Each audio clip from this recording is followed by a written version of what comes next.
Most YouTube creators over 40 waste hours over editing. This free tool tells you exactly how long your script runs before you hit record. And I say this as someone who spent 2 hours cutting down a video that should have been scripted correctly from the start. The fix is genuinely simple. The words to minutes calculator lets you paste your script, choose your actual speaking speed, and see the runtime right away. We're talking seconds to get your answer, not another recording session. It handles everything: video intros, interview prep, investor pitches, short reels, long keynotes.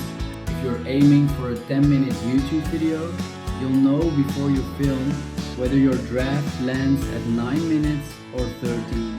That kind of clarity saves real editing time. And because everyone speaks differently, you pick from slow, average, or fast speeds. So the estimate reflects how you actually talk, not some robotic average. Pair it with BIGVU's teleprompter and your whole recording workflow gets cleaner and faster. Try it free, link is right below this video.